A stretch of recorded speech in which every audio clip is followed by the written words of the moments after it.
It's a great computer. It's just not the one it's made. Still running.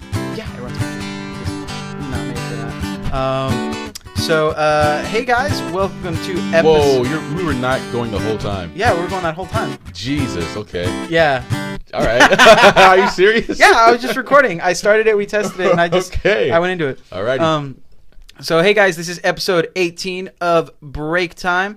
I'm Alex. I am Iman. Yeah, and we're just going right into break time. That's probably going to be a thing now, huh? What? Just going right into it? Yeah, well, because it's just more natural to start the conversation. Intro. I hate doing the intro. It just feels artificial from the get-go. Well, I just do it so I can know what episode it is. Truth. God damn it. I was telling you about, my experience at Wing Zone and why Wing Zone is terrible. So, I was telling Iman right before we started, me and my girlfriend Serena went out last night. I mean, we didn't really go out. We're just running around. I got a haircut. I bought some new fancy shirts. That's nice. Thank you. Because I've been wearing the same 4 Captain America shirts for the past year. Yeah.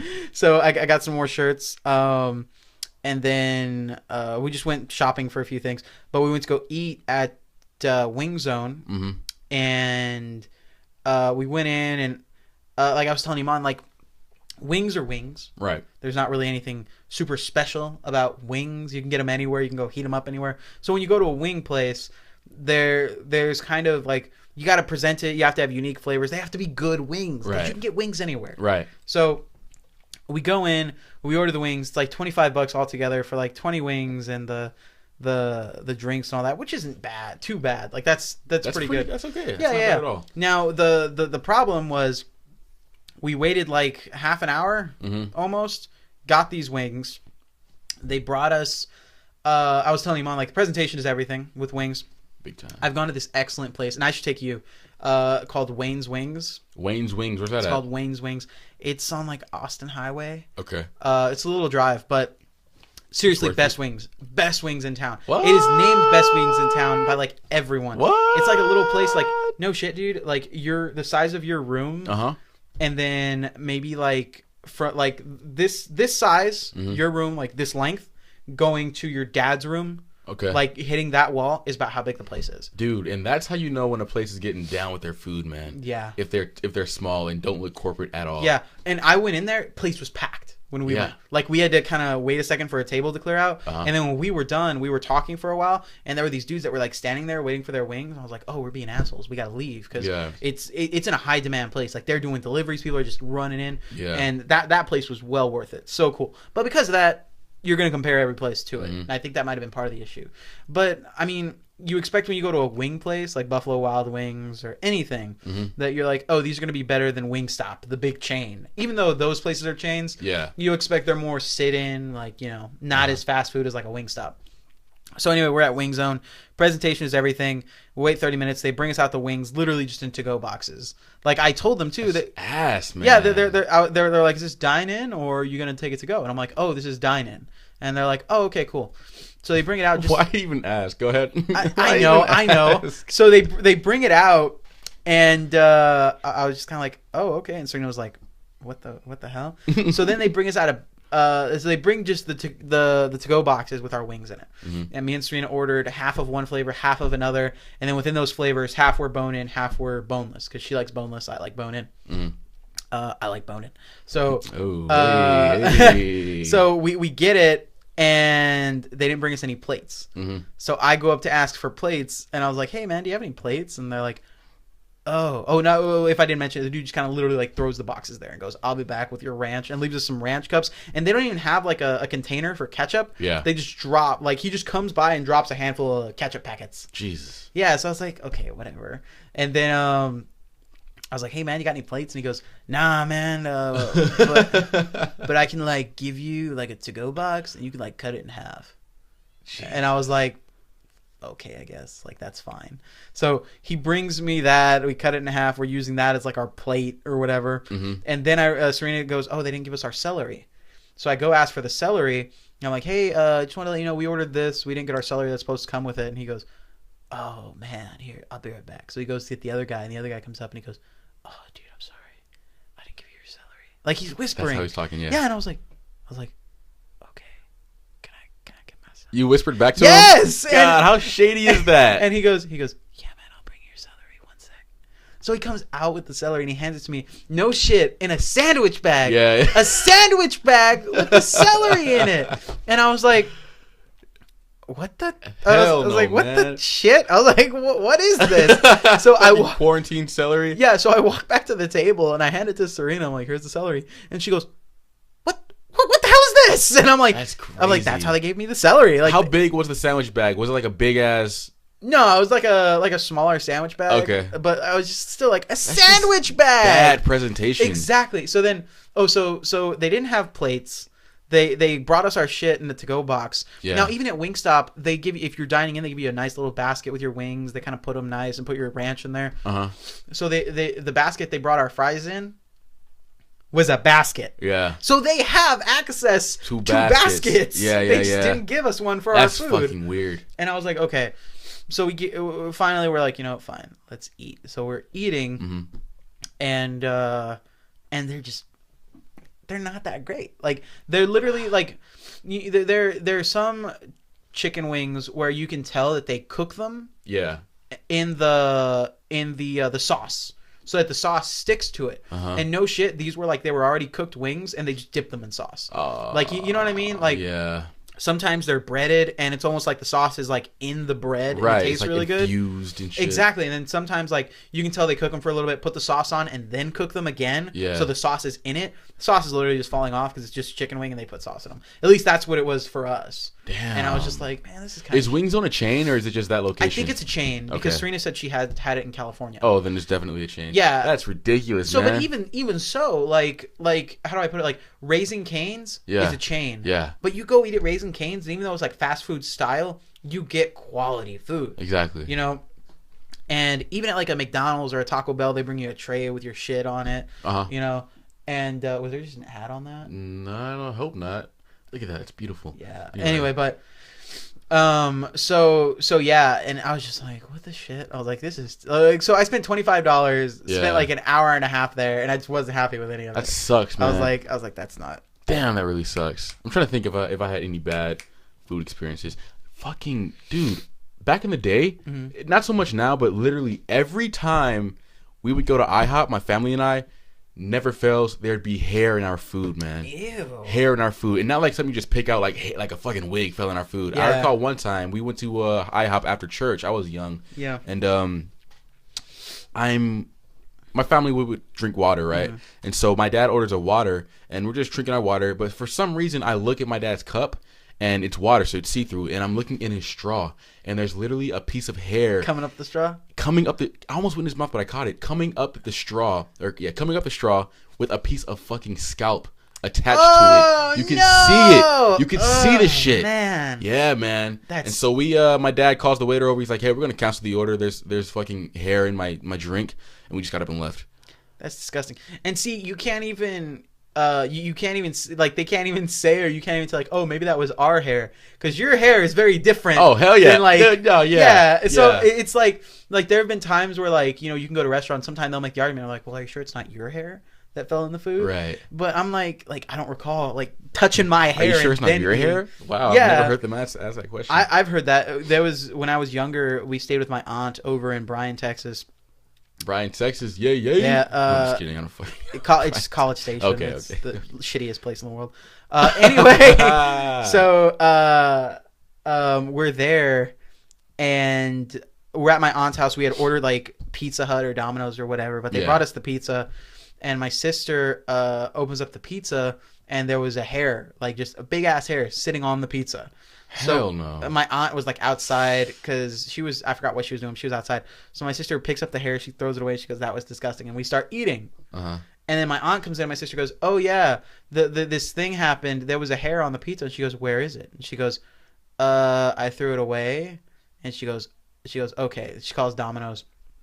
And she goes, hey, y'all dropped off this pizza and there was a hair in it. I want a full refund. They're like, sorry, ma'am, we'll give you a full refund and we'll bring you another pizza or whatever. Yeah. And she's like, good. And I'm sending y'all, I'm going to email y'all the picture of the thing. And they're like, okay.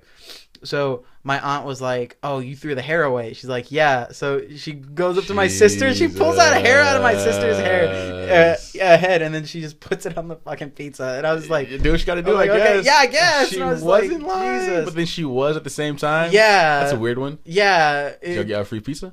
Yeah, we got another pizza. Nice, They dude. delivered another pizza. But I was thinking, there was another recent time where I had the worst service. Really? Yeah, it was, we went to, have you ever been to Green Acres? Green Acres Golfing Games. Yeah. Okay. Yeah. Yep. Have you ever been I had there? to sing the fucking jingle. I don't think so. Dude, I don't think we so. have to go. We have to pick a weekend and just go do shit. Okay. But in Green Acres is so cool. There's the mini golf, the go karts, the trampoline shit, like, and there's also paintball there. Like I think I have. Okay. It's cool as shit. So we went there with some friends of ours, and afterwards we went to go eat at Dave and Buster's. And that was the night that one of the big fight happened like a week or two ago. The big fight. A big fight. It was like a UFC fight. It was big. I just remember it was a big thing at Dave and Buster's, and everyone was there. Okay. Like they were watching this fight.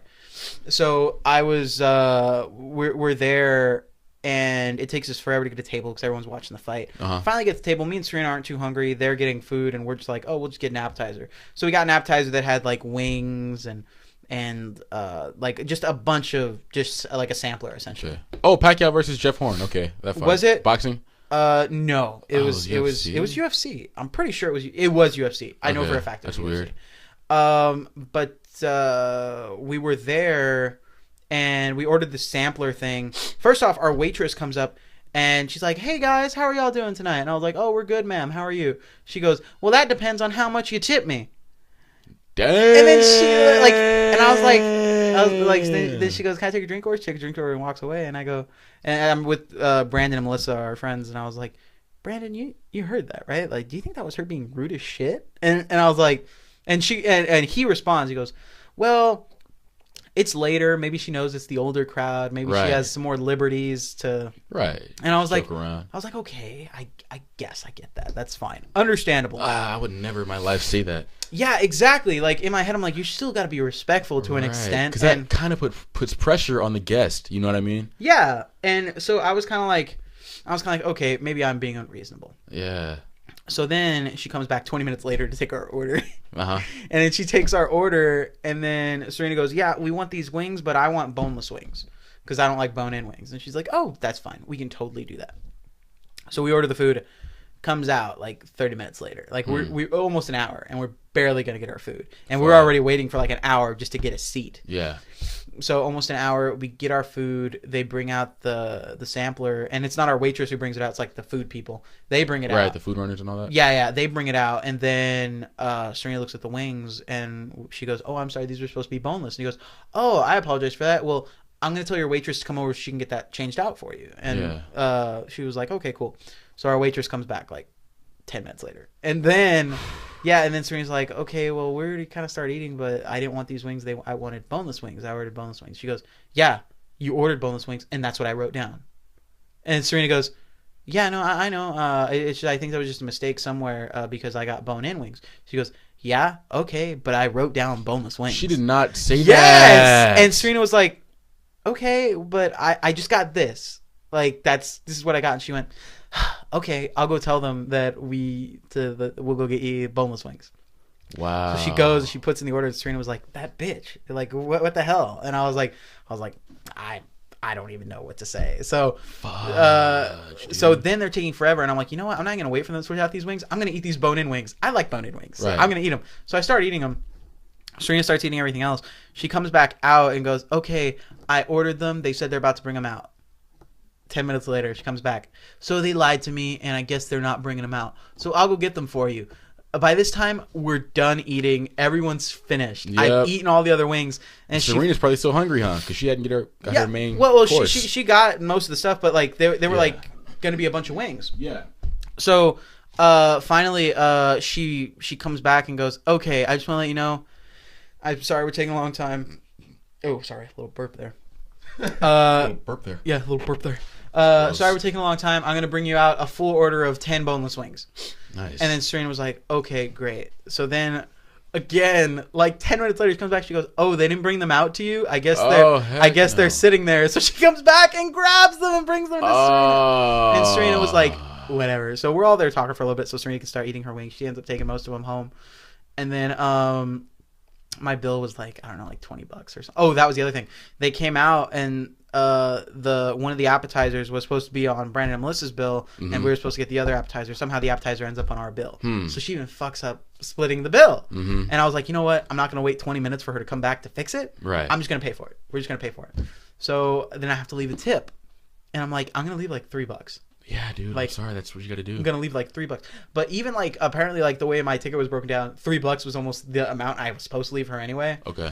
But Serena was like, you should have left for $2.50 then. No, Serena like took out like 2 pennies from her purse. She's like, I'm gonna leave her this. I'm like, no. I'm like, we're not doing that. I'm like, I get it, but that's a little too shitty for me. I can't do that. That's just blatantly being shitty. Exactly. And I'm like, we'll just leave her $3. It's fine. Whatever. Fuck it. Damn, dude.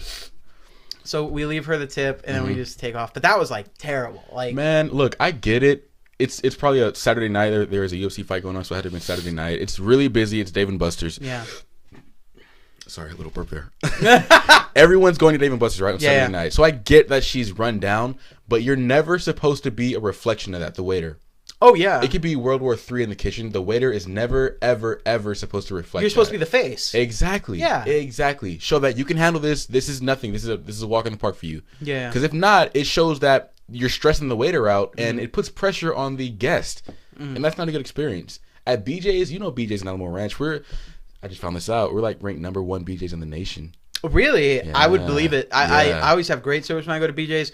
The one in Alamo Ranch, but the waiters are always really nice. Yeah, man. They're very prompt. I've never been to BJ's and my drink ever like half full. Like they're you're just welcome. on top of it. You're welcome. But they're just on top of it. Yeah. So but like for me, when I go out to eat, like I budget. Like I'm like, okay, if me and Serena get an appetizer and our meal and maybe dessert, I'm gonna need like $30 Right. to go eat. But then in my head, I'm like, but I need $40 to go eat. Yeah. Because in my head, I'm like $40 just in case I have an amazing waiter and I'm gonna leave him like $10. Oh my God, I tip so fat now. Yeah, no, I tip so, especially like I've never worked like as a waitress or a waiter. Right. Not a waitress. I'm a guy, but I've never worked as a waiter.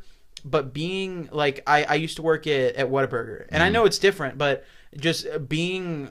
I was the guy who, at Whataburger, they try to ride the line of not being a sit-in restaurant. Right. But still going like, hey, would you like refills? Hey, is there anything else I can get you? Hey, let me walk out your food and all that stuff. Yeah.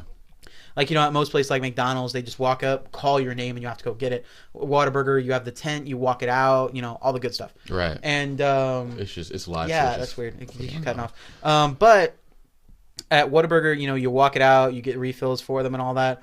And then, especially like on crazy nights where it's like the football night, you're walking out meals, you're refilling drinks, you're doing the milkshakes and all that. Then there's that one asshole kid who's rubbing up against the window and throwing his shit down. Yeah. They leave it a mess. Like, I get that waiters have such a harder job because there are people like me. I've always tried to be very courteous because I understand they're doing their job. I understand they're waiting on me, and I try to make it easy for them, and because they usually give good service. Right. Now, after working at Whataburger, like I'm like, man, I felt shitty doing this, and I'm not even a full like waiter. I can't imagine like what waiters have to deal with, especially when they have those people that are like, oh, I don't like this because it's not good. Like, like not even like, oh, this is too cold or whatever. And then sometimes you get fucked. Like there's a rush. I understand that. Yeah. So, like I've always been a really good tipper, but even now I'm like very courteous. Like if there's a rush and my drink's not filled, I'm like, I understand that. Like you're 18 years old, you're just trying to go to college or whatever. Right. I understand it. I'm not gonna give you a hard time. But then, you know, for some reason it's opposite, because then there's the white couple next to me, and I've realized I'm racist. Here you go with the white bashing again. Well, I've realized I'm racist. I don't want to say I'm racist, but I've realized that I race in my head plays a very big thing to me. Yeah. Not because I don't think because... We had this conversation on the 4th of July in your kitchen, man. Yeah. I don't think it's because I'm directly like I don't like white people. Yeah. I think it's just because in my experience with where I live, Right. with the white people that I have dealt with, Right. it just so happens in my area in Texas, in San Antonio, where I live, the old white people that I've met are just shitty people. Yeah. So in my head, you generalize that. Yeah. Just like that's why people have a certain perception of black people because they see it in media. They only talk about black people when they're shooting people. Right. For some reason, like, you know, there's an academic decathlon going on where there's an African American student doing amazing. Right. There's African American football players. There's African American people excelling. Yeah. But the race is never brought into it. It's just like, oh, this person's doing amazing. This person's doing this. Well, it is now. Yeah, well, It's- now, but I'm saying... I can't even be proud of that because it's seen as an anomaly. You know what I mean? Exactly, but then like, hey, they're not all killers. Yeah, Look but at this kid. You know, exactly, it's- but then like, like this. There's a cop who just Yeah. got shot in San Antonio. Huh. There's a... did you hear about that? How recent was this? Like in the last 2 weeks. No way. It was a huge thing. No way. Yeah, no, this... we're getting a little off topic, but just to kind of cover it real quick, there was 2 officers who went up to these guys. They were downtown near the Tobin. The Tobin Lofts. They were downtown, and these 2 officers were investigating like a car break-in, and these dudes were walking around, and they went up to this pair of guys. Yeah. They were going to question them, like, hey, did y'all see anything? Apparently, an altercation started. One of the suspects pulled out a gun, shot both cops. Jesus. And one of the cops died. Damn. The other one survived. But one of the cops died. And apparently, from my understanding, I could be totally wrong, but the last thing I heard was that these guys were from out of state. They talked to the girlfriend of the dude that shot him. The guy died. The cop shot him and killed him. And it was crazy because there was a video that surfaced where you see the cops get shot, and you see this officer pulling his buddy who got shot in the face around the car while he's still firing at this other guy. And the other guy's still firing. Like, they got shot in the face, and They they're still got shot firing. in the face. Yes, Both of them. Yeah, I think they both got shot somewhere in the upper body. I know for sure one of them got like shot in the chin or in the face somewhere. Yeah. So, but it just shows like the amount of like the commitment. Like they were still doing their job. They didn't run away. Yeah. But anyway, that guy died. There was a big thing about it. Now, the whole point of this story is that. Oh, and the girlfriend of the guy was like, yeah, he was going to get arrested for something. He has a warrant. And he said that he was not going to go to jail again. So he was like essentially going to do suicide by police regardless. Right. Anyway, at least from my understanding. Anyway, but the point of that story is this guy shot him. I don't remember. I can't remember if this guy was white or Mexican, but he was like not black. That's the point. Yeah. No one brought it up. Exactly. But if that guy, if he was black, if that guy would have been black, they would have said it. A black shooter, an African American shooter. Right. Like that's the thing. Like, you know, Jesus. Like that's where we live right now. They just say, "Oh, this suspect." Like my word was suspect. Yeah. Everyone's word is suspect. This man. But for some reason, the moment it's a black guy, and people might battle you on that, but it's totally true. If it's a black guy, they would have said a black guy, black man. I mean, well, that's what's turning heads, dude. Race is hot right now. It's hot. So. But to kind of round it back to the servers thing, so shit. What was even the point? You said that you always try to comply with the servers. You understand the situation, but then there's the white couple next to you. Oh yeah. Then there's the white couple next to me who this kid clearly has 7 tables. Right. He's super stressed out. He's just trying to get his job done. And they're like, excuse me, my onion rings are a degree too low. Exactly. Or like, excuse me, this one onion ring has a crisp on it. And I don't like crisp. You know, so I understand, like, I try to make up for other people. Yeah. Like the couple before me who didn't give a shit or who were fighting and the guy didn't even leave a tip. Like, you always make it up for them. Exactly. I'm trying to be like, hey, if you did a really good job, I'm totally going to reward you for that. Right. I will tip you really well. Right. Like, even just in little shit, like, your neighborhood is amazing. I mentioned it before on the podcast, but I'm a sales rep. I just closed a sale in your neighborhood, and your neighborhood's the only neighborhood, and they were doing it again here, only neighborhood that has lemonade stands that I see all the time. All the little kids are always doing lemonade stands here. So I got out of that thing, and I went to go get a lemonade, just because right next door there was some kid selling lemonade, and I was like, I'm in a good mood, I'll buy lemonade. And I was like, how much is lemonade? The kid's like, oh, it's $1, and I just gave him $3 and took a lemonade because I was hey, you do not realize how far that goes actually, because you were saying that my neighborhood's the only neighborhood to do lemonade stands still. I actually did a lemonade stand. I remember. In this neighborhood. Yeah. Me and my boy Jared. I was like in the 6th grade or going to the 6th grade or some shit, and it was summertime. And I said, fuck it, I want some money. Yeah. So I got with my boy Jared, and we walked to Walmart and carried all the ice and the chest and everything back, and we set up a lemonade stand, and we were just busting ass. Summertime, Texas, and it was hot as fuck. And so we set everything up, and we're selling lemonade. We're making some small profits. People are tipping generously. Then this one guy comes by in a Hummer, right? Mm-hmm.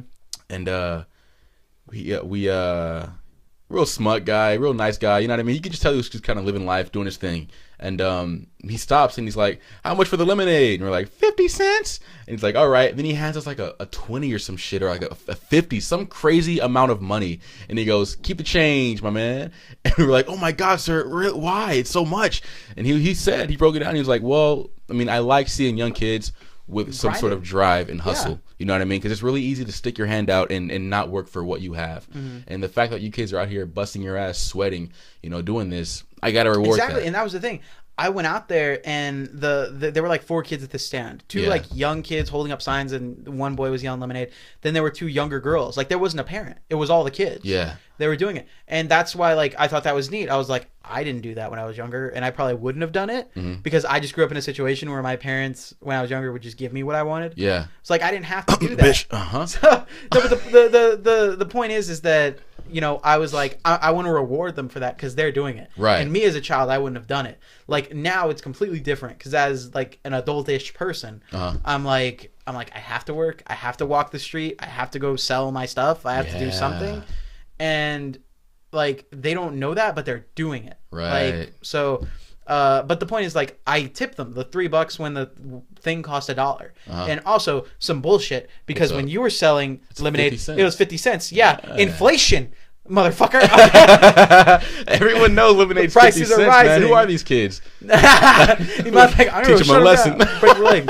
Wait a minute, it's $1. I'm fucking with you, I know. $1. The people are giving it to the homeless dude who goes and jumps in his Hummer afterwards. God. So anyway, but are they still out there right now? What, the kids? Yeah. I don't know. Well, there was, when I came up here like at 12, whatever. Okay. There were kids like on this main road. But they were there selling some lemonade too. But the kids I got it from were like over towards another part of the neighborhood. Damn, they're franchising, man. They got different chains. they're wouldn't that be some shit? Like like you walk by and there's like Carl's Lemonade. Yeah. And there's like Carl's Lemonade number 4. Yeah. and then right next to Carl's Lemonade, there's like Lemonado. And Carl's some greedy ass 40-year-old just running the whole operation. The kids are miserable. And then you got that one that one white kid who opens it up, like me again with white people. I know. The one white kid who brings like cardboard boxes and makes Lemonade Mart. Yeah. and he's like, price is so low, it'll knock your socks off. Lemonade starts off at 20 cents. Right, it's getting all corporate and shit. Yeah, and then the guys at Carl's Lemonade are like, man, we gotta shut down. we can't keep up. You got Lemonade Mart right there. They're lowering the cost of making. They got automated machines stirring. They're taking all our damn employees. Better man, we can't do this. We gotta open up the mattress shop. Like I said, I told you. Anyway, they're like 10 talking like that and shit. Yeah, and then the little girl's like, hey, Mike, we're gonna be fine. We're gonna be fine. We're gonna be just fine. Look, we still got Carla working for us. Where's Carla, Betty? Huh? You know where she's at? Working at Lemonade Mart, Carla. Billy Bob, I hate when you get like this. I've been nothing but supporter from the get-go. No, Carla. They got low prices. She gets her hourly rate plus commission, Carla. Commission! Billy, you're scaring the kids. God damn it, we are kids. I hate when you drink. He has like chocolate milk. Like, you gotta lay off the chocolate milk. It's the only thing that calms me down, Carla. Then we're gonna see 2 weeks later, mass shooting at your local Lemonade Mart. It's a water gun. Right. Like, this joke is going way too far. Mike, put down the water gun. It's fine. We'll go someplace else. We'll move to Amherst. I hear there's not even a Lemonade Mart for miles there. At least a mile. Your parents are at work. How the heck would we make a commute to goddamn Amherst? Like, really, Carla? Really? We haven't sold a bottle of lemonade in 2 weeks. 2 weeks. I can't even fix the wheel on my wagon to move the supplies. Oh my god. God damn. That joke is going way too far. What the fuck were we talking about? Tipping. God Goddamn Lemonade Mart, you're killing it, man. Anyway, but yeah, the point is like I tip really good. I understand their job. Yeah. So to round it back into what we were talking about is just that, like, if you have a good server, I reward them. Yeah. But then, like, for me, you don't have to do a lot to get a good tip. Mm-hmm. Like a good tip for me is like I'll always leave like $7-8. And then, but like if you're a great server, I'll leave you like the 10-15. Exactly. I left like $20 like once or twice. Yeah. Like they're really like amazing. I've never left less than 10, no matter what the tab is. Yeah. So. And well, me like unless it was shitty service. Well, my standard is like $7-8. Yeah. Like I'll start there, and then because most of the time like you're supposed to tip like for me when I go eat, me and Serena, you're supposed to tip like $5-6 when they break the percentages down or whatever. Yeah. So, but I always go over that as long as it's good. Yeah, exactly. You know, and that's just, hey, if my drink's full, refill it. You know, like you don't even have to talk to me. Like exactly. Just refill my drink, bring out my stuff, ask us if we need anything. That's fine. You know. Yeah. But like if you're proactive, if you're fun and all that, you know, then I'm like totally. If you're doing what you can to enhance the experience rather than just make it happen. Exactly. Because like for me, you're getting tip fat. Yeah. No. For me, it's 40% about the food, 60% the experience. Yeah. You know. And actually, man, my perspective was. I mean, I've always had that sort of philosophy to just tip nice because fuck it. It's good karma. Yeah. But my perspective was really, really enhanced from working at BJ's, man. Like I was saying, BJ's is #1 in the nation. Yeah. And we're right there in Alamo Ranch, so we get crazy business. When we get busy, we get fucking busy. Yeah. And so our waiters are busting ass, right? And so there's this one time in particular where one of our waitresses had a really big party. I think it was over a $400 tab or some crazy shit, and they gypped her. They didn't. I don't know if they dined and dashed or just didn't tip her, but somehow she got gypped, and so I didn't know that she got gypped. I just saw her run to the back of the kitchen crying, like it broke her, man, because she was busting. Like that was one of the waitresses who really works hard, and she busted her ass for that table, and they didn't do shit for her. Wow. Yeah, and so just seeing that and that's the bullshit. If you're going anywhere, like. And if your tab is over like $100 or like if it's $400, like ridiculous tab. It was that's a party. Ridiculous. I would say like if you're a party of people, like I'd be like, dude, everyone give me like 10, at least 10. Exactly. Or like everyone give me $20. Exactly. Like every single person, you know? And like dude, because like I mean, I would personally say if you were going out and you have like a $400 tab and you've been there for like 2 hours, like everyone should chip in to get that girl $100. Like that's what it should be. It's so, and then not only is it a big ass tab, but it's a big ass tab in a restaurant with a really high rep.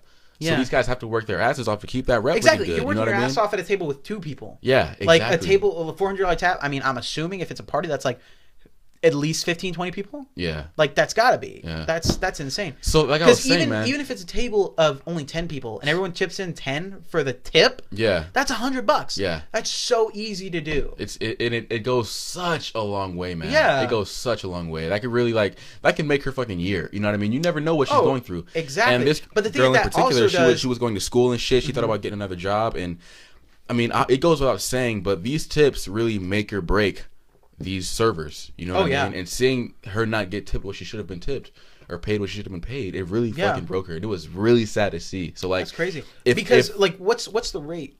Maybe not at BJ's, but like what's the average rate for the tip out? It should be but the average rate for payment, like what's your hourly? It's like 2 or some shit. Yeah, 2 to 4. Yeah, it's really like you get paid nothing. You work for tips. Yeah, that's what you're working for. That's nuts. Exactly. I mean, and the debate goes, you could find a job that doesn't require, you know what I mean, that you tip out. Nah, man, but that's the job. Exactly. It's like literally, and you know that going in. You know how it works. When you're a server, you're in sales. Yeah. That's what you're doing because you're selling yourself, and if you're likable, you get tips. Exactly. That's what it is. If you're on top of it and you're likable, you're gonna make tips. Yeah. You can be, and I've had this happen.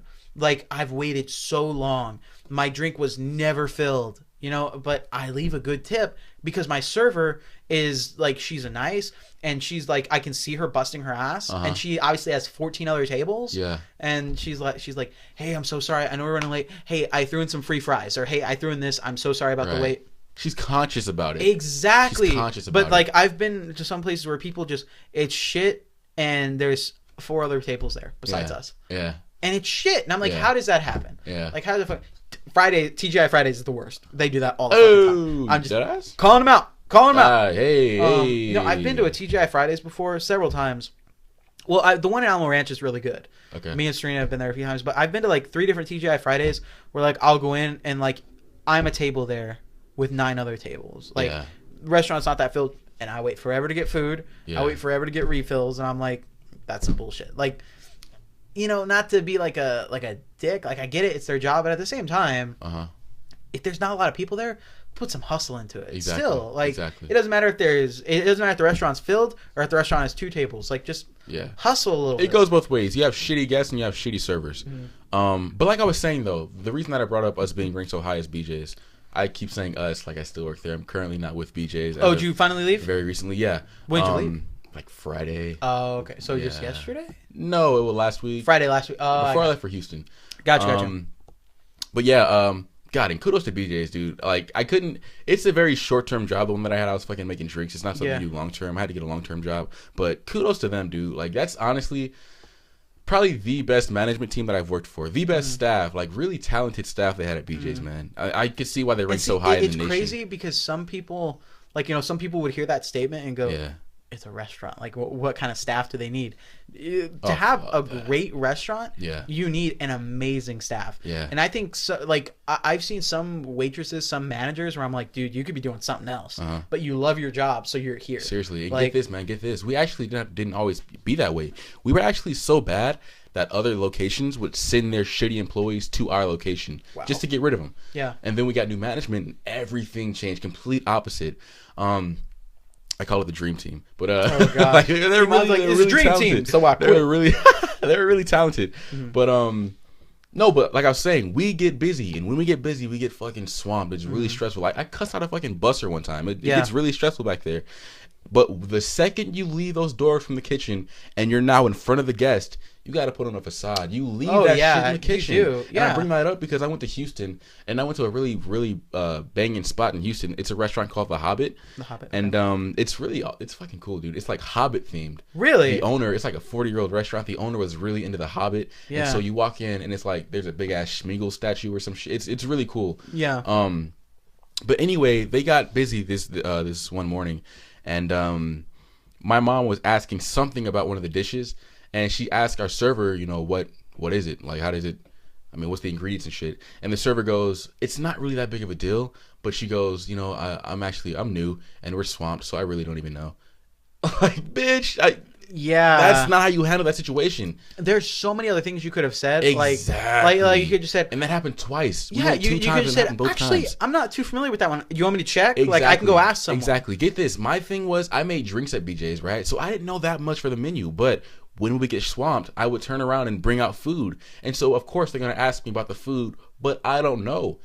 But the way you word it is so important. I wouldn't just say, you know what, I make drinks, all right? I don't know this shit. There's a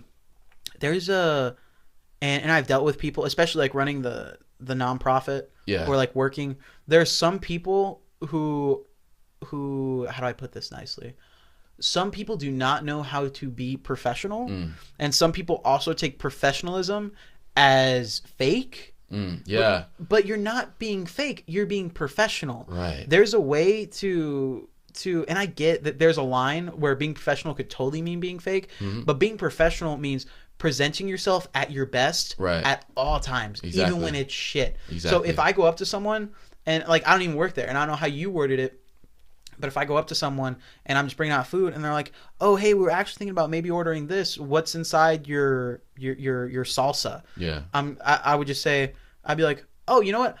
I actually don't know about that. I'm not familiar with the ingredients to it. So let me actually ask your waiter. And when they drop by, I'll just make sure that they know that you're interested." Exactly. Like, exactly. That's it. Like, it's just so. There's a problem. Let's offer some resolve to the problem. Because what I legit just said. What I legit just said was, I have no idea. I don't know at all. Right. Like you can't lie. No. I literally said, I don't know. I have no idea. That's your waiter's job. That's what I said. But the way I presented it was, hey, I'm not too sure. I'll let them know so they can solve your issue. But I'm letting you know that I'm being proactive. Exactly. I'm not lying to you. I'm not going to bullshit you. But I'm going to let them know because they're the person who can handle that. You know, but that's what you have to do. That's how you service. Exactly. It's exactly what I said. Like being at your best at all times, no matter what. Like even there are even people that come in. And I've had this happen where I'll walk into a restaurant, especially BJ's. I've walked into BJ's several times and I had to leave because it's way too packed. Yeah. And I'll walk in and I'm like, how long's the wait? And the girl's like, you know, in her head, and you can see it in her head, she's like, we're fucking swamped. I don't even want you here. And like, there are way too many people here. But when you walk in, her hair's messed up, her eyes twitching, and she's like, I'm sorry, the wait is probably going to be over an hour. We are very busy tonight. You know, I can still put you on the list if you'd like to wait, or if maybe y'all like to go do something else. You can come back in about an hour, and we should be close to having your table ready. And then I'm like, oh no, we're fine, thank you though. But the point is that in her head she's cussing me out and going, leave. Fuck out of here. But yeah, out loud she's presenting herself at her best, right? Because she has to. And yeah, you man. know, and I think that's a skill in itself. Hell yeah, it really is. Because like, being a salesperson, being a waiter or waitress, being an actor, being a performer, it is all performing. It is all coming out and knowing that, because like when we're in theater, the big thing, ooh, little burp there. The big thing that our theater director would always tell us is, hey, if you're having an argument with your girlfriend, if your parents are yelling at you, if you just lost your job, if you're going to fail this 6 weeks and you're not going to be able to be in this play, I don't care. You hang it up at the door and you come in and you do your job. You do what you're supposed to be doing. And you know what? I think joining theater was one of the best things I've ever done because it was that. It was like, hey, hang it up. Exactly. Like, and there were times where I came in. Like, nobody cares about your bullshit. No, there were times when I came in and I was pissed and Mr. D would go, hey, Alex, you look upset. What's wrong? And I would go, no, and he told me one time, he went, I don't care. Like, I don't care what's wrong. You wrap it up and you do this. You go read your lines. You pretend you're having the best time of your life. Then there were times when other people came in and they were just pissy attitude, let everyone know they had a pissy attitude. And they would get called out. They're like, we don't need that. Like, seriously. Like you go home or you clean it up and we're going to keep going. It's already working up here, man. Because that's how life is. Exactly. So, but I feel like the biggest skill that I ever learned, I'm not sure if it's just a theater thing or if it's just I happen to have a good director who taught me a life lesson where he said, he essentially said, no matter what's going on, you leave it at the door and you do the play. You read your lines, you act like you're having a good time. Right. But you know what? That I carried that into everything that I did. The way that theater taught me how to talk to people was why I was so good at journalism, because I could talk to people. I could lead the scene, you know? So in journalism, I could ask the questions to get the responses I wanted to tell the story in a certain way. And some people might say that that's a bad way to report news. Yeah. But what you're doing is you're not reporting in a certain way. You're getting the story and them to articulate it to you in a fashion that is exciting for the reader. Right. Now, whether or not that's a good way to do that doesn't matter. The point is that you do it. You're able to have that. That's why I'm good at sales. That's why I'm good at talking to people. That's why I'm good at articulating in the nonprofit, because I took theater and I'm able to do that. You just develop a skill. Exactly. Sharpen the axe. I feel that everyone should be forced to take theater.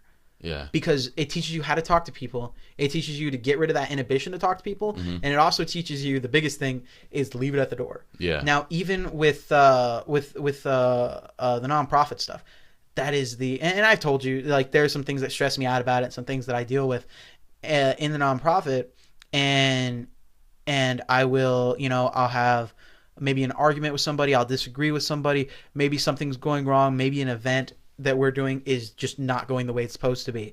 Maybe I am hurting, I am sick, I go totally hang it up at the door. I believe 110% in what I do with that, and when other people can't leave it at the door or like put it in their back pocket and like wait for later, is when like I don't deal with that, because I have to do that.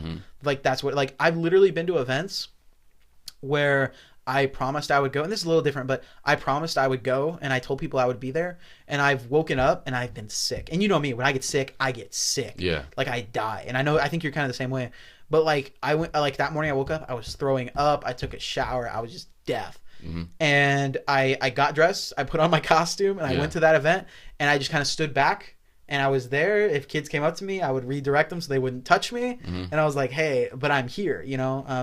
And I remember at the end of that event, like, I had to go walk around a corner and throw up somewhere. Jesus Christ. And then I came back and I did it. And maybe that's a little unhealthy, but the point is that it's about sacrifice. It's that ingrained into me that you have to hang it up. Right. You have to go, I'm sick, or I'm having a fight, or I don't agree with this, or maybe I don't like what I'm doing in this moment right now, or maybe, hey, I'm stressed because my phone bill's coming out tomorrow and I got $50 in my account and it's not going to cover it.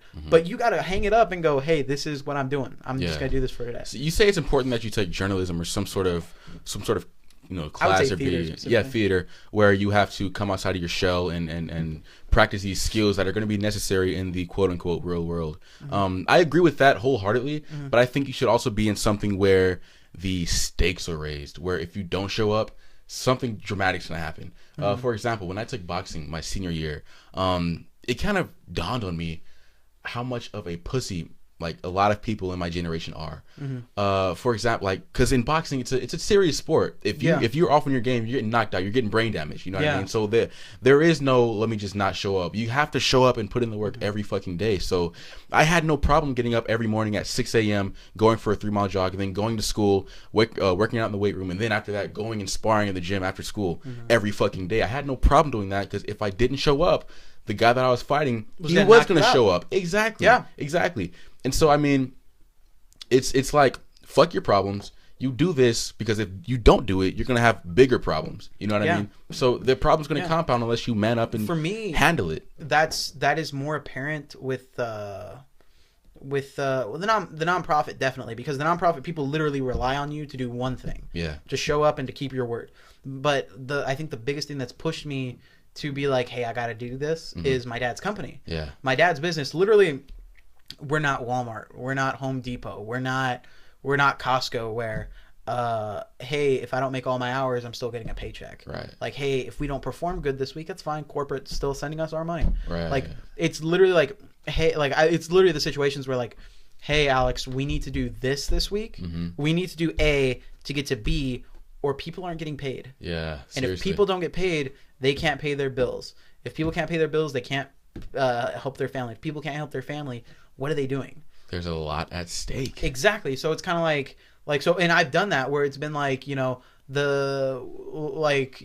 every business, especially small businesses, has the downtime. Yeah. And you know, there have been times where we've had the downtime and it's like a month with nothing happening, and then I go into an appointment and I'm like, I've got to do this a certain way, or I've got to sell this. And I know my dad gets that too. Like, my dad's like, oh man, a bunch of bills are coming up and we got to pay people, and my dad's out all day to make sure that he gets something. And so that Christmas is next month, and exactly, my son is sick. Exactly. So it's kind of, you know, it's like that, where there's real world ramifications. And I feel like today there's so many people who not necessarily don't give a shit, but they don't understand that. It's a lack of understanding. There are people who wake up and say, I don't want to go to work today. I'm not going to go to work. And they call in so they can sleep in. It's fucking odd. Yeah. It is odd. And you can always tell somebody who has been through a sort of struggle where they had to get outside of their shell and just shake off the comfort and shed their comfort. It's very important to shed your comfort at some point in your life. Because the ones who didn't, they fucking complain. That's probably my biggest pet peeve. People who are lazy and people who just fucking complain and don't come up with a solution. Exactly, like we want to hear your shit. Thank you. That is my. Like, we all have my fucking problems. Yeah, like this is a clip right here because. Yeah, make sure it's rolling. Okay. my biggest thing with people, like the biggest like pet peeve, the reason that like I can sometimes look at someone and go like I hate you. Yeah. Is because they will run into a wall. And they will say, we can't do it. Or they're gonna be like, it's terrible, I'm gonna cry, I'm gonna throw a fit, the world is ending right now. Yeah. Like, guys, listen to me moan and bitch. Yeah. Because I can't do that. Yeah. I've never done that in my life, where I'm like, there are people, and like, I get it, depression is a real thing, people deal with depression. There are other people who go, oh, I'm so depressed because I can't do this, or Yeah, I can't it's do always this. some outside circumstance. Exactly. Some bullshit. You're not fucking depressed. You're sad. Exactly. Real depression is not outside things affecting you. It's how your body is forcing you to react. It's how your mind is forcing you to react. Now, there are some people. I've been not to interrupt. I've been dealing with depression since I was 14. When did you find out about that? Dude, I found out about Months it last ago. year. Yeah. Yeah. Because it gets nowhere. That's fucking complaining. It's yeah. There's an ad. It's fucking. It's weakness. You know what I mean? This podcast brought to you by Grammarly. What the fuck is Grammarly? Yeah. Grammarly? Yeah. Grammarly. Anyway, yeah. But I didn't know about your depression. You told me, and I was totally taken aback. Right. Immediately, I was like, dude, how long has it been? Like how long have you been dealing with it? Now I'm expecting you to go like, oh, I've had it for a month. You've been dealing with it for years. Yeah. And I never knew. Because you were dealing with it. Exactly. And I'm not saying like, oh, when you have a problem, keep it to yourself. No, it's that you were finding a way to deal with it because you understood that crying about it wasn't going to change it. Exactly. You had to be proactive. So what I hate about people is that they run into a problem and they cry about it. They say that they're depressed about it. And that's it. Yeah. Me, when I run into a problem, and you can act with the nonprofit, with work, with relationships, with money, all that stuff. I go, we've hit a wall. I don't know what to do right now. I need to figure that out right now. Yeah. And I will sit down or I will stand there and I will do it. Especially with the work and the nonprofit stuff, I'm the type of person who I run into an issue or something comes up bad and my reaction isn't, damn it. My reaction is, okay, do this then.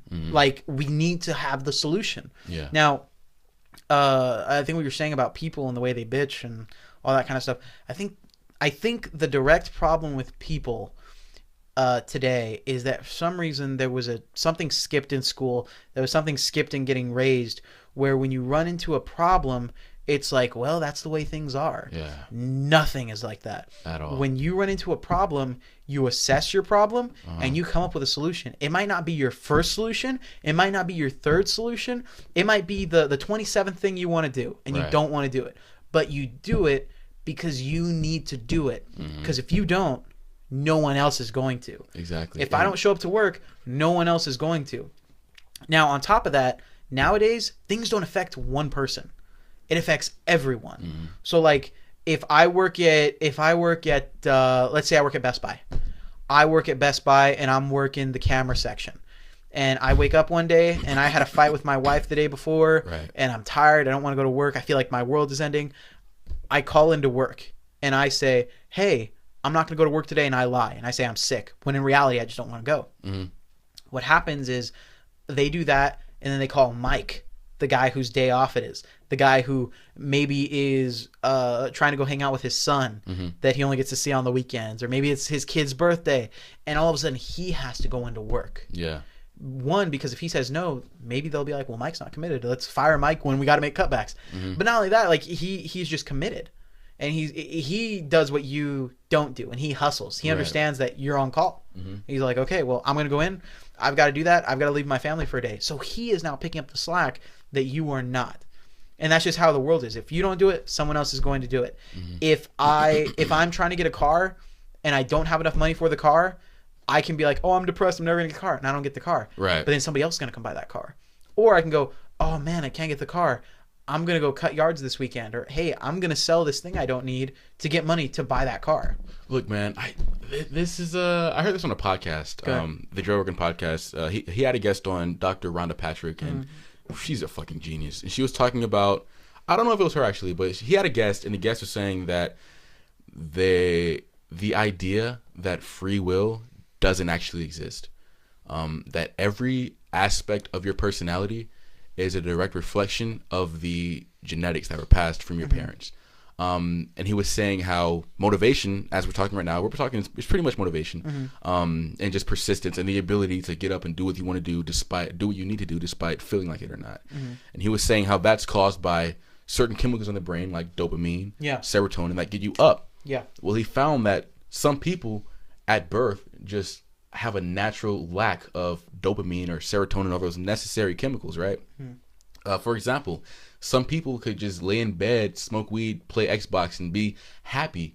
I know if I did that, I'd probably shoot myself. I just could. I'd be happy for like function. 5 minutes. Exactly. I cannot function. Yeah. And so that brings the question up is, I mean, is that a product of, you know, us just adapting to our environment, or is it just, I don't know. could it be genetic, or It's because I tell you what, man, I'm a maniac, and I Yeah. don't think this could be taught. I fucking wake up at 5 o'clock in the morning every morning, go to the gym, come home, take a cold shower, trade stocks, go to work, rinse and repeat. Yeah. When was the last time you didn't do something for a day? I can't even tell you. Exactly. Like me. I know you're the same way. That's why I fuck with you. All my friends. I was about to say, like that's why people interact with like-minded people because they can keep up. Mm-hmm. And I have some friends who are kind of like I'm gonna chill in today or whatever. And don't get me wrong, that's necessary. There's some days where I'm like, hey Serena, I don't want to do anything. You want to come over and watch a movie or something? But even that, I'm still hanging out with Serena. Yeah, I'm doing something. Some people literally will lay in bed and watch YouTube videos all day and be happy. And I can do that for maybe an hour, and I'm like, okay, now I gotta do something. Yeah.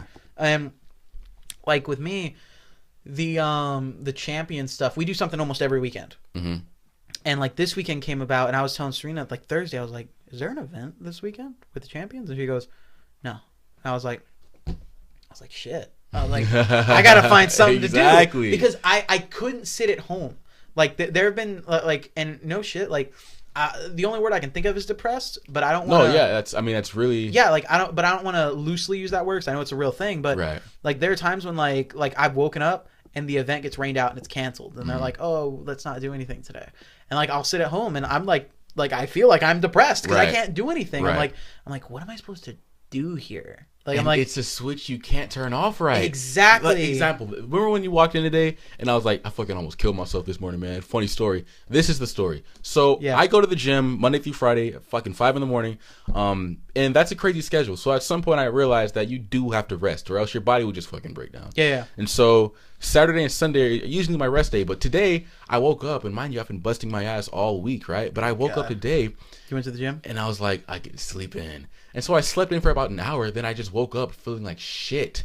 And so I'm getting up and I'm like, I gotta fucking do something, man. Like, what the fuck's going on? Mm-hmm. And so I go for a jog, and it was like at 10 o'clock in the morning, and the sun's already up, and it was like 90 fucking degrees. And I go for this long ass jog, and I get back, and I'm blacking the fuck out. Dude. I walk in the house, and my niece runs up to me, and she's like, "Hey, man." I'm like, "Get the fuck away from me!" Like, I really thought I was gonna black the fuck out. Get out of here, bitch. I felt bad, but I really thought I was gonna black out. Actually, my sister took a picture of me. It looked like I just went swimming. I was covered in sweat. Damn. Yeah, it was not a smart thing to do. But yeah, but then afterwards you feel fucking good because you accomplished something. You know what I mean? Yeah. So you're doing something. It's doing something. You're growing yourself in some way. Exactly. I think maybe that's what it is. Progression. Yeah, it's like even me, like if I'm hanging out with my friends, I'm progressing a relationship with my friends. Yeah. If I'm going to a Comic-Con with Serena, I get to show off my cosplay. I get to talk to people. I'm progressing the hobby that I like to do. Right. If I go out and practice with my band or I go play, I'm progressing myself as a musician. Yeah. If I go sell, I'm progressing myself financially. Yeah. So like you gotta do something. Like even me, like this weekend I didn't have anything to do. So today I got up, I went to work for a little bit, I went home, I changed, I came here to do a podcast. After this I'm picking up Serena. Right. And then we're gonna go hang out with maybe some of our friends. We might go to a convention here in town. We're gonna go run around and do shit. Then tonight I'm gonna practice. Yeah. Tomorrow I'm going to practice with my band. And then Monday, Tuesday we're gonna go do open mics. I gotta do something. Dude, my schedule looking the exact same way. Yeah, like I gotta do stuff. There's no time for dead space. Yeah, like Thursday and I think like yesterday we were texting and we're like, hey, when can we do the podcast? And I didn't have an open spot. I didn't get home till like 2 a.m. last night. Yeah. And then you didn't have an open spot. You're like, oh, I can't. I'm doing something. Or like, hey, I got work or I got this. Right. So like, but that's like, I think if you can tell someone like, hey, I'm not doing anything like this day, I think you're insane. Like I'm already planned out for what I'm doing next weekend and then the weekend after. Like I gotta be doing something. You know, Elliot Hulse, I follow this guy on Elliot Hulse on YouTube. He's amazing. He calls that, as a man, it's called inserting your dick into the world. Yeah. And that's what these $1 billion CEOs are doing. That's what these, like your dad, these company owners, that's what they're doing. They're making their mark, or as he would put it, inserting their dick into the world. Yeah. He's making their presence be known, and you're leaving a mark. Yeah. And as a man, as a woman, but I can't speak for women because I'm not one. I can speak for men. As a man, that is very, very important to the masculine psyche. Yeah. It's like it's needed. You got to do something. You have to. Yeah, do something. Like it's crazy to me when like I can be talking to, you can line up a group of people. Yeah. And that's why that is why when you meet someone, like when people date, one of the first questions you get asked is, what do you do? Right. What is your job? Not because that's going to show your interest, not because that's going to show how hard you work, because it's going to show what you're doing for society. Right. What way you are impacting society. Yes. And people like that. That's why if you ask I mean, I don't know, just in my head, if you ask someone like, "Oh, who's more important? This guy behind the desk making $1 million a year or this football player?" People are going to say the football player because he is shaping society. Whatever the football player does, everyone's doing. Right. Like he is so huge. Yeah. He's such an icon.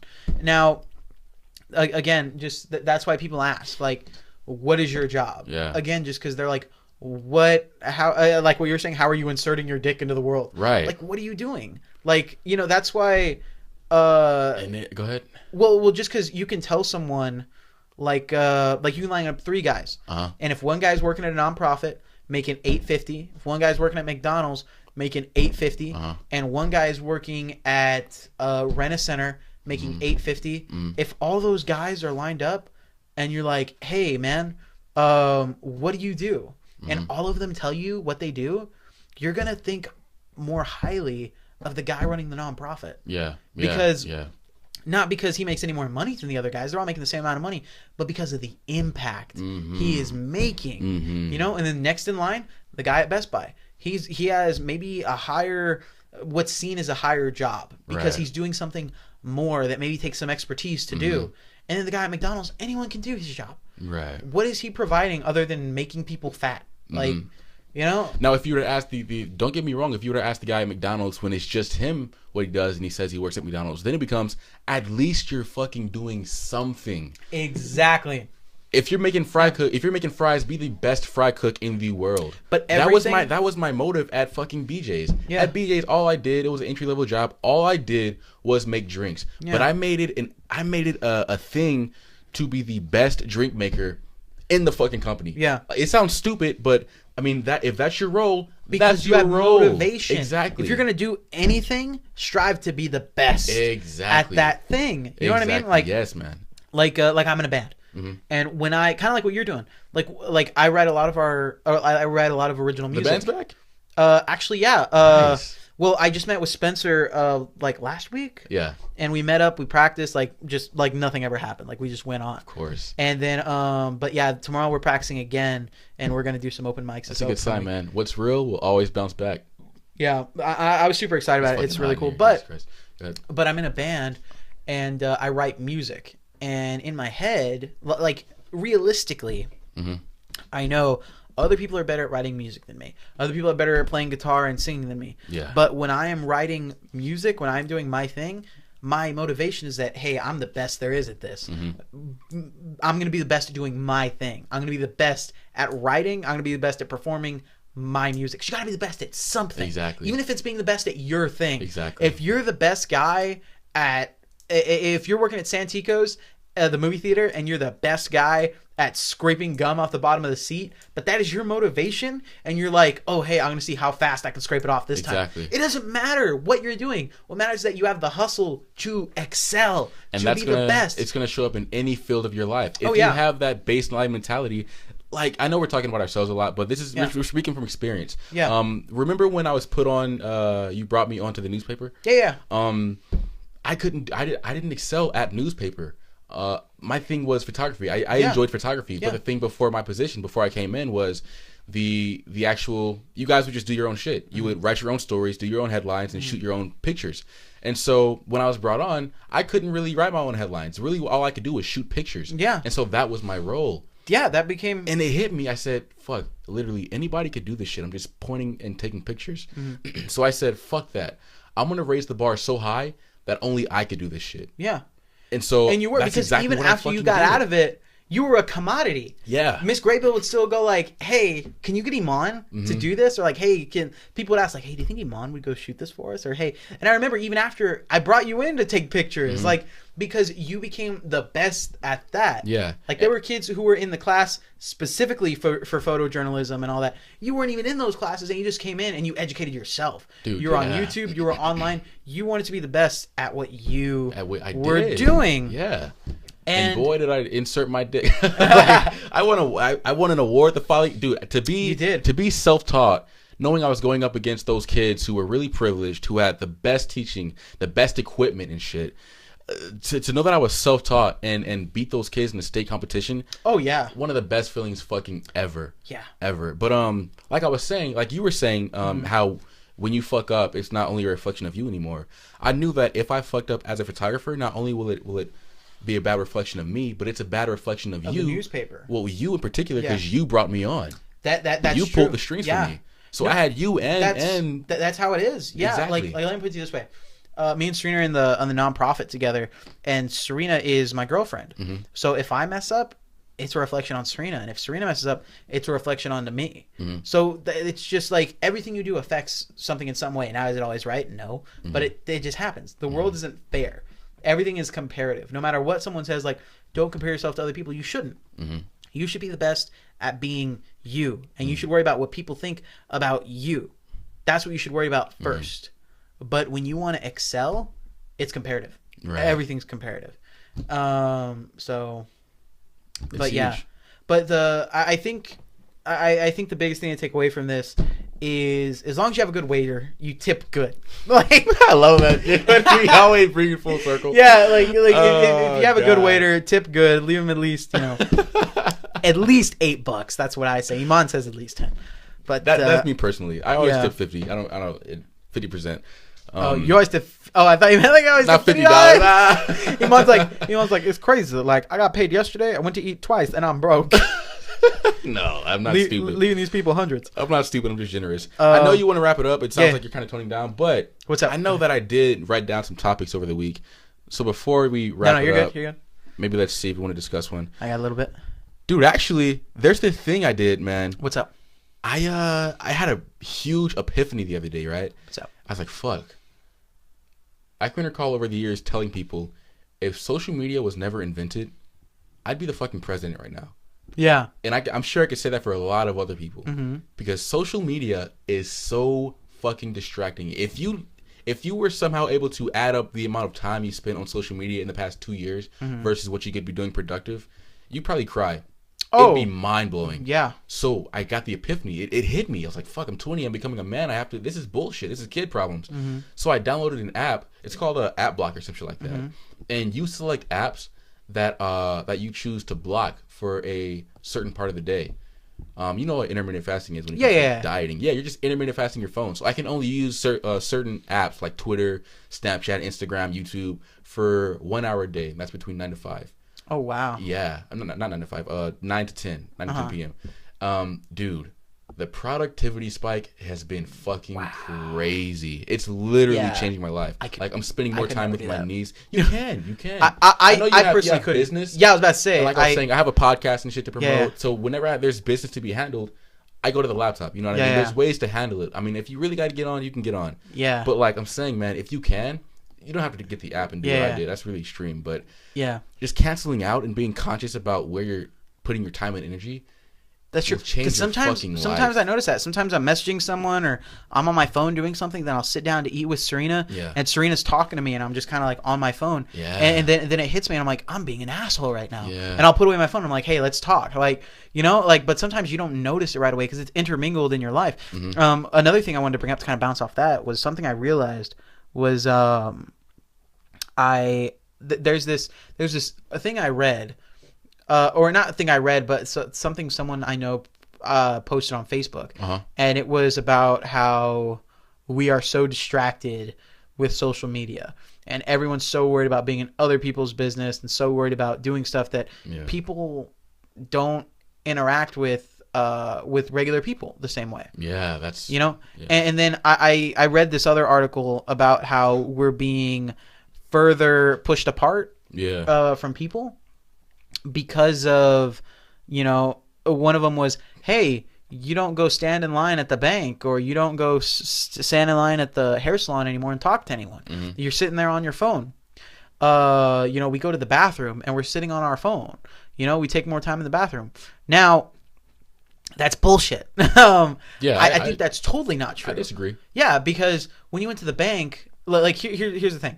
I'm going to go sit at a haircut place and wait to get my haircut, and I'm going to be on my phone. Mm-hmm. I'm going to go to the restroom, and maybe I'll take a shit and be there on my phone. Mm-hmm. I'm going to go to the bank and be there on my phone. I think it's bullshit to claim that people are being less social because of that. Mm-hmm. I feel like people have always been less social, and they're growing less social because they're adapting to furthering themselves. Mm-hmm. Now, that whether that's good or bad, that's a different thing. But when you used to go sit down to wait for the haircut, what did you used to do? Read magazines. Exactly. When you used to take a shit, what would you used to do? Read newspapers. Yeah, exactly. And then you're at the bank, same thing. Newspapers and magazines are sitting there. The thing is now is people are saving money on book racks. Yeah. And it's just now all on your phone. Exactly. And I think that's some bullshit that people want to blame it on social media when it's a people problem. Yeah. It is an issue with people. And I think the biggest thing is that teaching our kids correctly. Because like let me put it this way. Telling kids to not have sex is wrong. Big time. Totally wrong. Big time. And then, so the argument about that is that if you tell kids not to have sex, then they're just not educated on it. And they're just like, well, I can't do this thing. But then they do it, and then they don't know about safe sex. They don't know about STDs because you don't talk to them about it. Mm-hmm. It's not don't have sex. It's, hey, if you have sex, this is what could happen. Let me educate you. Mm-hmm. The other thing is that, don't talk to strangers. It's not don't talk to strangers. It's like situational. Hey, don't talk to strangers here. Mm-hmm. If you're by yourself, don't talk to strangers. Hey, if you're going to talk to someone, maybe be like... So then people are at a bank, at a hair salon. They're not going to talk to the person next to them because it's like, don't talk to strangers. Right. I don't know them. Get away from me. I think it's just easier to tell a 4-year-old, don't talk to strangers. You know what I mean? Well, I get it. But like as a parent, it is more work. But be proactive. Right. And because not everything is always one way. Exactly. Like, it's not like as a kid, you're always taught right and wrong, black and white, and then when you're an adult, things aren't like that. Mm-hmm. So that's why kids get to being an adult. That's why high school kids have such a hard time because it's not black and white. Mm-hmm. It's not like literally like all throughout school. It's hey, try hard, get good grades, and you're gonna excel. And that's not what it is. Mm-hmm. It's literally like, hey, hustle in what you believe in, be at the right place in the right time, and excel. Like that really brings me back to a certain conversation I was having, and this is kind of really, I'm not even sure if I want to bring this up, but what's up? It was not even to the time, but I was sexually active, right? Mm-hmm. And I was talking to a girl, right? And she was just a friend. We were having a conversation about it and just in general, and I think the idea came up of, would you allow your kids to have sex, right? I think you told me about that. I'm pretty sure I did. Yeah. But it was really a profound moment in my life, so I think I did. But regardless of what the answer was, her answer was, I think it was no. And we were kind of talking about it, and she was asking if my parents knew that I was sexually active. And I told her yeah. And it blew her fucking mind. Like, she didn't approve of it at all. And I was telling her, why is that? And she was saying that I don't want my kids having sex and me knowing about it. And I told her that, look, it's innate. It's human nature. Mm-hmm. You cannot keep an eye on, you cannot keep a leash on your child at all times. There are going to be certain times where the child's going to be out of the nest and the power is going to be in your morals and what you taught them, and so we were just having a conversation about that, and she just couldn't shake the idea of my parents being okay with me having sex. And I told her that, what's going to happen. And I said, I'd rather know where my kid is at having sex than have them sneak around in the parking lot of a school in the backseat of some guy's truck having sex, which is what she was doing the week before.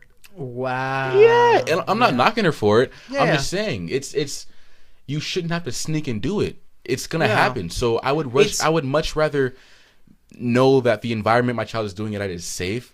It's smart. They're using safe protection, not completely just turning a blind eye and you're on your own when it comes to that. People are crazy. Yeah.